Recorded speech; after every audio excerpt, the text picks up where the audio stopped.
بسم الله الرحمن الرحيم. نون والقلم وما يسطرون ما أنت بنعمة ربك بمجنون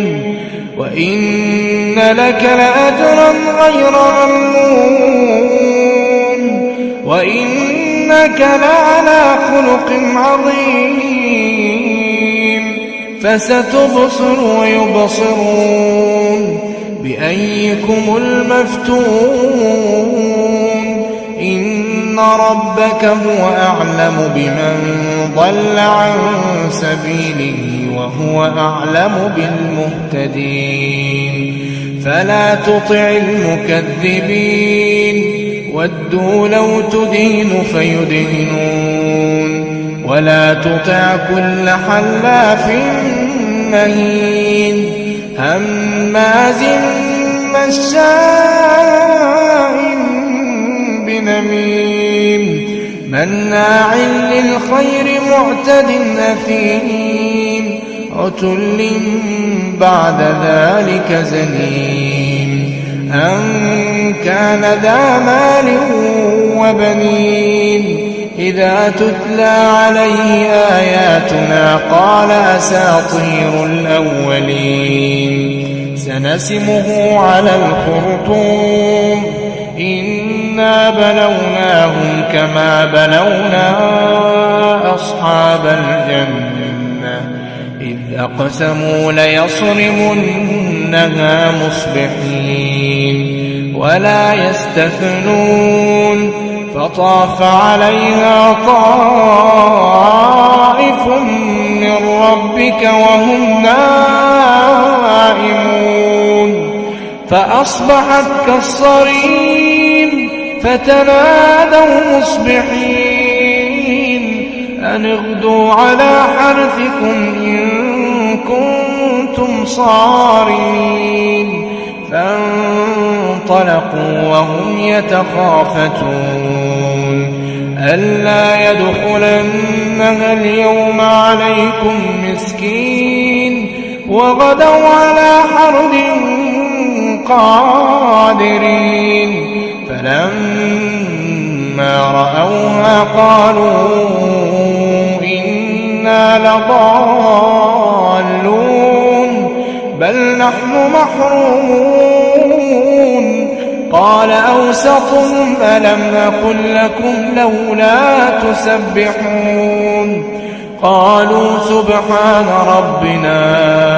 إنا كنا ظالمين فأقبل بعضهم على بعض يتلاومون قالوا يا ويلنا إنا كنا طاغين عسى ربنا أن يبدلنا خيرا منها إنا إلى ربنا راغبون كذلك العذاب ولعذاب الآخرة أكبر لو كانوا يعلمون إن للمتقين عند ربهم جنات النعيم أفنجعل المسلمين كالمجرمين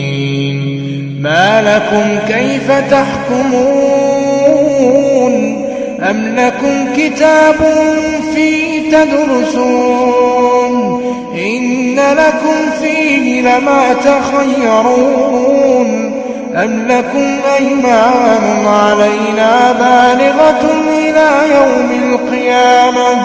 إن لكم لما تحكمون سلهم أيهم بذلك زعيم أم لهم شركاء فليأتوا بشركائهم إن كانوا صادقين يوم يكشف عن ساق ويدعون إلى السجود فلا يستطيعون خاشعة أبصارهم ترهقهم ذلة وقد كانوا يدعون إلى السجود وهم سالمون فذرني ومن يكذب بهذا الحديث سنستدرجهم من حيث لا يعلمون وأملي لهم إن كيدي متين أم تسألهم أجرا فهم من مغرم مثقلون أم عندهم الغيب فهم يكتبون فاصبر لحكم ربك ولا تكن كصاحب الحوت إذ نادى وهو مكظوم لولا أن تداركه نعمة من ربه لنبذ بالعراء وهو مذموم فاجتباه ربه فجعله من الصالحين وإن يكاد الذين كفروا ليزلقونك بأبصارهم لما سمعوا الذكر ويقولون إنه لمجنون وما هو إلا ذكر للعالمين.